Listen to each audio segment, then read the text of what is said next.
За манайха галзуу кино суугта тавтай морилцгоо. Энэ удаад нэгэн гал гарсан галзуу киног та нартай ярьж өгөхөр бэлтлээ. Ямар киног гэхээр 2024 онд гарсан The Penguin. Гарсан даруйда үнэхээр галзуу ээж галзуу өндөр үнэлгээг авч чадсан энэ киног 2 парт болгоод ярихаар шийдсэн. Энэ галзуу киноны эхний хэсгийг ярьж өгөхөд галзуу кино сувгийн галзуу хамтрагчаар All-Star Chips ажиллаж байна. Солонгосын алдарт All-Star Chips нь оригинал Salted Egg, K-pop буюу Korean Mayo, Double Cheese гэсэн цоошин 4 төрлийн амттайгаар худалдаанд гарчээ. Зүгээр нэг энгийн бислэгтэй чипс биш. 2 төрлийн амтлаг бислэгний гайхалтай хостол All-Star Chips-ийг заавал амсараа манайхан.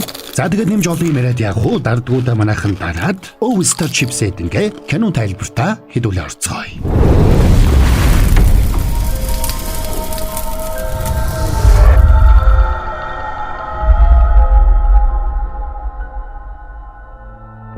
Супер хорон санаатан Riddler Готэм хотын тэнгисийн эргийн далан дэлбэлж хотыг усан давтуулсан их сүрлийн дараа Готэм хотынхан энгийн амьдралдаа иргэн орох гэж байдгаараа л хичээцгэн. Гэвч хотын хамгийн том мафийн босс Carmine Falcone хөлсний алуурчны гарт амиа алдснаар хотын томоохон гэмт булгаллуудын хооронд тэрний орийг залгахын төлөөх ширүүн тэмцэл эхэлжээ. Carmine Falcone-г амиа алдаснаас 7 хоногийн дараа тэрний баруун гар болох Penguin хожид Oz буюу Oswald Cobb Carmine-ийн чухал баримт бичгүүдийг гартаа оруулахыг оролдоно. Гэвч тэрнийг Carmine Falcone-гийн хүү, тэрний хууль ёсны өв залгамжлагч Alberto Falcone үйлдэл дээр нь барьж авдаг. Байдал буруугаар эргэснийг ойлгосон Oz эцэгт нь үнэнч зүтгэдэг байсан шигэ одоо Альбертод үнэнч зүтгэх болно гэдгээ тангаргалдаг. Альберточ Oz-ын үгэнд итгэхэд хамтдаа хундах тулгалаа. Энэ үеэр Альберто эцэг шигээ хүчрхэг удирдагч болж чадах хэсэгтээ эргэлзэж байгаа тухайга Озд хэлдэг. Хариуд нь Оз Альбертог тайвшруулах гэсэндэ бусдын хүндлэл хайрыг хүлээсэн нэгэн удирдагчийн тухай түүхийг ярьж өгнө. Гэвч үнэн хэрэгтээ мань Оз өөрөө тийм удирдагч болохыг хүсэж явдаг болохыг Альберто анзаарлаа. Тиймээс ч Озын яриаг тасалж тэрнийг өөрийнхөө мөрөөдлийг ярьлаа гэж дооглон тохурхдаг. Альберто чи үнэхээр өрөвдөлтэй юм Оз. Чи үнэхээр хүмүүс чиний над тэнийг царайг алдаршуулж, чиний хараал идсэн нэрийг дуудан гудамжаар жагсна гэж бодлоо гэж юу? Энийг сонсож тэсгэл алдсан Оз шууд бууга гаргаж ирээд Альбертогийн цээжинд сум зон зүйл дуусгана. Ингээд Альбертогийн цогцсыг цүнхэнд хийсэн Озыг гарч ирэхэд хэдэн хүүхэд машиных нь обуудыг хулгайлах гэж байгаатай таардаг. Оз бууга гаргаж тэднийг тарахдаа тэдний нэг болох Victor Aguilar буюу Vic гэгч хүүг барьж авлаа. Тэгээд тэр Викторыг дагуулад машинтайгаа хөдөлж Эви Карлог гэх чимэгтэн гэрт ирцгээдэг. Озыг шүн дөлөөр гэнэт ирсэнд нь Эви дургуцлаа илэрхийлэхэд Оз хариуд нь хэрв хэн нэгэн асуувал би энэ оройн туршид энд чамтай хамт байсан шүү гэж хэлчихэд тэндээс гарч цааш явлаа. Тэгээд Оз Викторыг дагуулад явж хамтдаа Альбертогийн цогцсыг хаягдал машины талбайд аваачиж булахдаа чигчи хуруунаас нэг алтан бөгжийг тайлж авдаг. Тэр бөгж нь Falcone-гийн гэр бүлийн гол өрсөлдөгч болох Maroni-гийн гэр бүлд харьяалагдах бөгж байлаа. Maroni-гийн гэр бүлийн толгойлогч Salvatore Maroni хар тамхи наймаалж байхдаа үйлдэл дээрээ баригдаж шоронд орсон байна. Тэрнийг ингэж баривчлуулах ажлыг Falcone-гийн гэр бүл зохион байгуулсан байж. Ингээд ноцтой гэмт хэргийнх нь гэрч болсон Victor хүүг алахын оронд өөрт нь үнэнчээр зүтгэх ам тангараг аваад тавьж явуулдаг. Дараа нь Falcone-гийн гэр бүлийн шилтгэнд очиж амиа алдсан Carmine Falcone-г орлож тэрний мафийн бүлгэллийг түр удирдах байгаа Johnny Vitti гэгчтэй уулзна. Энэ үеэр Vitti Ozд өөрийн хариуцаж ажилуулдаг хар тамхины үйлдвэрийг хаах тушаалыг өглөө. Учир нь тэд Robbinsville гэх өөр дүрэгт үйл ажиллагаагаа явуулахар болсон байна.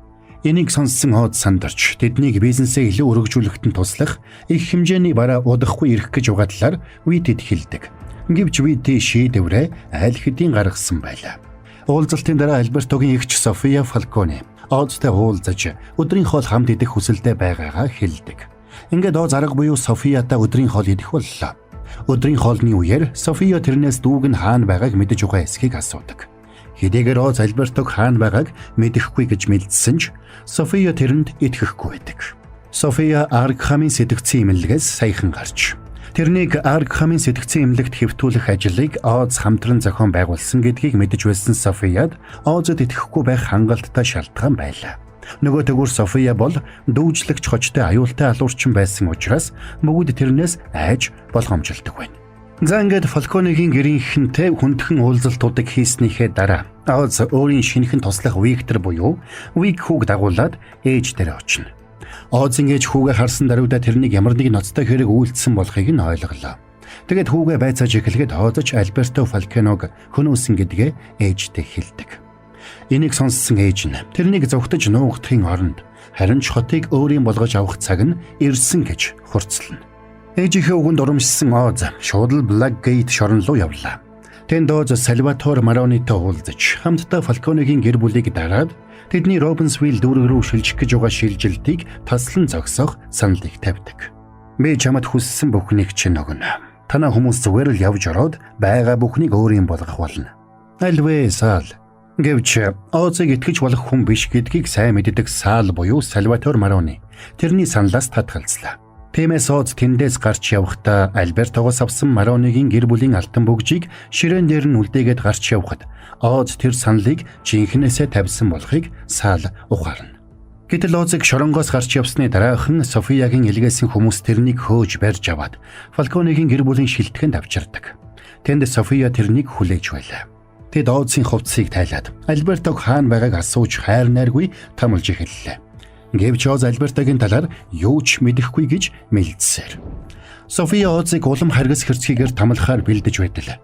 Гэнэт нэг машин тэдний байшингийн хажууг хүчтэй мөргөж тэдний анхаарлыг татна. София тэр машины багажийг онгойлгож үзтэл тэнд нь чигчи хурууг нь тайрч авсан Альбертогийн цогцос хэвдэж байлаа. Багажны дээд хэсэгт өшөө авалт гэж бичсэн байна. Ингээд Альбертогийн аминд Маронигийн хүмүүс хүрсэн гэдэгт София итгэсэн бол Оз баярлсандаа битүүхэндээ инээж байлаа. Ингээд эрхчлөөтэй болсон Оз Виктэй уулзаж өөргөө сайн биелүүлсэнд нь баяр хүргэнэ. Энэ бүхэн үнэн хэрэгтээ Фалконе болон Маронигийн гэр бүлүүдийн хооронд дайн дэгдэх гэсэн тэдний үндсэн төлөвлөгөөний нэг хэсэг байж. Энэ хоёр хүчирхэг гэр бүлийн хооронд дайн дэгдэх юм бол эцсийн дүндээ Готэм хотыг бүхэлдээ өөрийн болгох Озын хүсэл биелэхэд нэг алхам ойртох байлаа. Альбертог Маронигийн гэр бүлийнхэн хөнөөсөн гэдэгт итгүүлж чадсан Оз нөгөө талд Салд өгсөн амлалтаа биелүүлж Робинсвилл руу явж байсан Фалконегийн мэдлийн машинуудыг замаас нь дээрэмдэхт нь Маронигийн хүмүүст тусалдаг.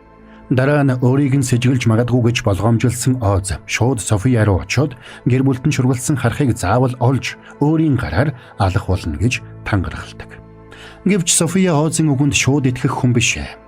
Тиймээс тэр өмнө нь шилдэг мөрдөгч байсан ч харт амхинд орж замаалдсан Маркус Вайс гэгчийг хөлсөлж гэр бүлд нь шургалсан харахыг олох даалгавар өгдөг. Маркус ч даалгавраа сайн биелүүлж хэд хоногийн дараа Альбертогийн оршуулгын ёслолын үеэр Маронигийн хүмүүсийн нэгийг барьж ирснээ Софияд харуулдаг. Маркус тэрнийг эмнэлэгт хэвтэж байхад нь ухаан алдуулж хулгайлсан нь тэр байлаа. Хэрв тэр залуу ухаан орвол өөрийг нь илчлэх болно гэдгийг сайн мэдэж байсан Оз тэр залууг яралтай устгахаар шийднэ. Ингээд Оз сэмхэн очоод зойрын өрөөнд гавтай хэвтэж байсан нөхрийг хутгалж алаад тэндээс ор мөргүй зогтдог. Фалконегийн гэр бүлийн шинэхэн боссоор тодорсон Кармайн Фалконегийн дүү Лука Фалконе Маронигийн залууг байцаахаар ирсэн боловч тэрнийг алуулсан болохыг мэдээд шилтгэний бүх гарцыг яралтай хаахыг тушаалаа. Тэгээд шилтгэнд байсан бүх хүмүүсийг жигсааж нэг нэгээр нь нэгжиж эхэлнэ. Старын шин дүрэл хамталж үзсэн үү? Жидар моцареллагийн хослол. Илүүг бислэг Стар. Хэрэг биштсэнийг ойлгосон Оз Джонны Виттэй зариудаар маргалдаж барьцалдаж авдаг. Улмаар хамгаалагч нар тэднийг салгах гэж оролдох зур хэргийн эд мөрийн баримт болох хутга Софиягийн хамгийн ихтгэлтэй залуусын нэг болох Кастиллогийн халаасанд шургуулж орхидог. Босо хэрэгтнийг олчих шиг боллоо. Хутга энэний халаасанд байна. Юу яриад байгаа юм бэ? Надаас холдчихъя. Хатагтай Фалконе. Бурхнаар тангаргалаа. Энэ минийх биш ээ. Кастилло буруугүй гэдгийг София гадарлаж байлаа. Гэвч Лука буу гаргаж ирээд тэрнийг өчиггүй буудаж алдаг. Ууралж цочирдсан София Лукатай муудалцсан ч Лука тэрнийг цаашид Фалконегийн гэр бүлд нөлөө бүхий хүн байхаа болсон гэдгийг хэлээд Итали руу явж амьдралаа шинээр эхлэхийг зөвлөдөг. Ингээд буланд шахагдсан София Озтой сэмхэн уулзаж мафийн хуучны хөгшчүүлийг дарж авахын тулд хамтран ажиллахаар болцгоно. Хамтын ажиллагаагаа бэхжүүлэхийн тулд София саяхан бүтээсэн цоо шин маш хүчтэй хар тамхи болох Блисийг үйлдвэрлэдэг хар тамхины үйлдвэртэй Озыг дагуулж авчирлаа. Тэгээд Блиссийг Фалконегийн гэр бүлийнхэнд мэдэгдэлгүйгээр түгээж борлуулах найдвартай хүн олохыг Озоос хүсдэг. Мань Озч энэ хүсэлтийг нь биелүүлэхээр болж Хятадын мафийн нөлөө бүхий гишүүдийн нэг Линг Цай гэгчтэй уулзаж Хятадын мафийн толгойлогч Том ах хожид Фэн Заод Блиссийг дамжуулж өгөхийг хүсдэг. Заодтай хамтран ажиллах зөвшөөрөл олж авахын тулд Оз Кармайны бичиг баримтуудыг ашиглаж Жонни Витийг сүрдүүлнэ. Учир нь Жонни Вити Фалконегийн гэр бүлийн шинэ босс Лукагийн эхнэртэй явуулддаг тухай баримтыг Оз гартаа оруулж авсан байж. Ингээд София Оз хоёр Витийг дарамтлаж байгаад заав руу яриулж Блиссийг Готом даяар түгээх ажлыг Фалконегийн гэр бүл дэмжиж байгаа гэж хэлүүлнэ. Ингээд заавгийн мэдлийн газарт Блисс зарах хэрэгтэй болсон Оз Викэд даалгавар өгч Блисс зарах ажлыг даалгадаг. Гэвч Вик хар тамхи зарж явахдаа Ридлерийн халдлагын улмаас усан давтаж амиа алдсан гэр бүлийнхнээс санаж гинэт хямарсны улмаас угаалгын өрөөнд ороод уйлж эхэлнэ. Викийг угаалгын өрөөнд олж очсон Оз тэрнийг тайвшруулж сэтгэлээ барин ажлаа үргэлжлүүлэхийг хэлдэг. Гэвч Вик найз охин Гресилатайгаа цаг тохирч тэрээр автобусаар Готом хотыг орхиод бүр мөсөн явахаар шийдсэн байж. Энийг нь мэдсэн Оз тэрнийг зогсоохсон боловч Вик Озтой зөрчилдөж улмаар тэндээс гарч явахдаа Озын машиныг хулгайлаад хот хоорондын автобусны буудлал руу явлаа. Гэвч Вик эцсийн мөчөд шийдвэрээсээ буцаж Гресилаг автобусанд суугаад явахыг нь харсаар хоцордог. Энэ үеэр шөнийн зингээний газрын гадаа Оз София хоёр тамхилангаа элдвийг ярилццгаана. София 10 жилийн өмнө өөрөөс нь урвж байсан Озод бүрэн итгэж чадахгүй байгаагаа хэлээд бие биедээ итгэхгүй бол цаашид хамтрах боломжгүй болох тухай ярина. Гэвч тэднийг асуудлаа шийдэж амжаагүй байхад нэг харангийн машин хажууд нь ирээд зогсдог.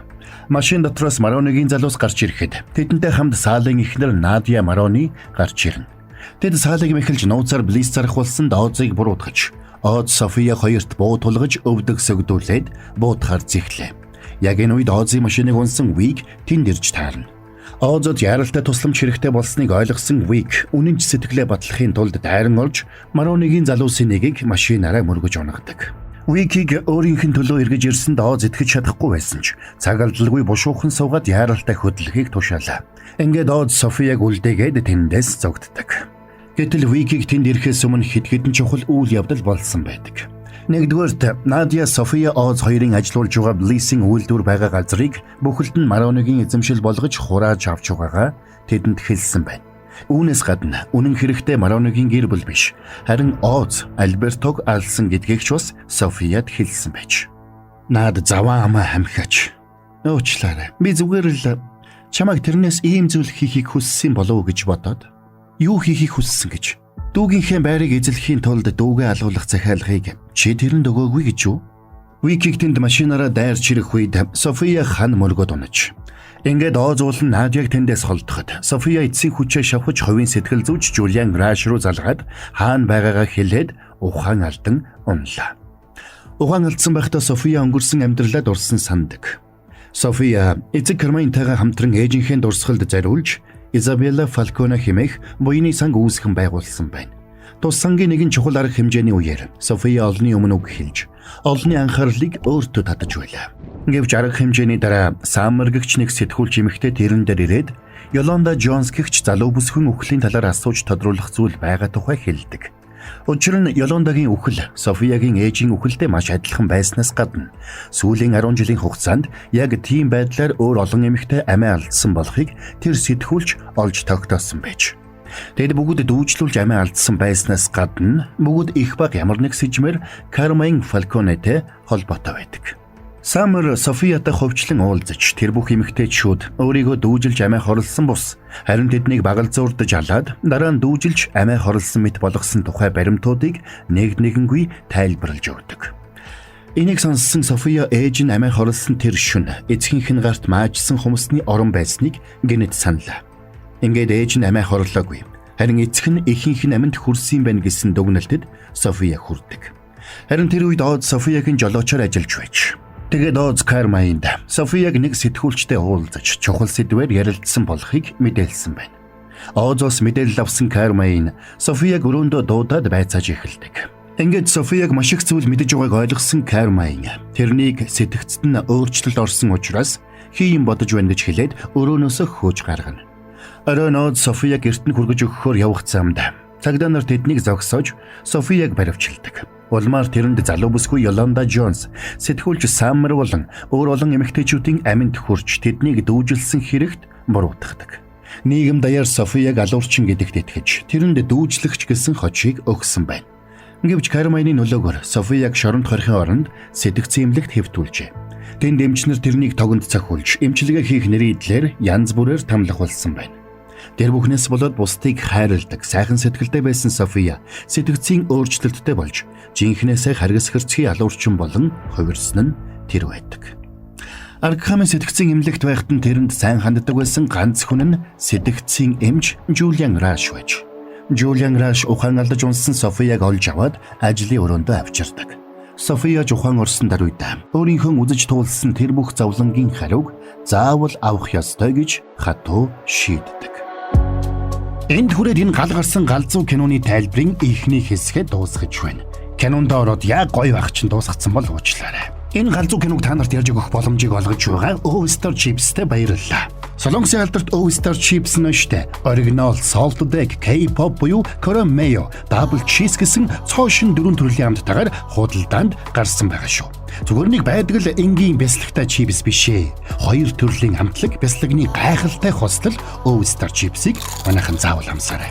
За тэгээд киноны үргэлжлэлийг та нарыг удаан хүлээлгэхгүйгээр мө бороо нойр холоо хасж байгаад чамаагүй айл болох хурдан ярьж өгнө, окей? Тэр болтол манайхан яах вүлээ? Дараагүй юмнуудаа дараад Oyster Chips-ийг хүлээцгээж байна шүү дээ.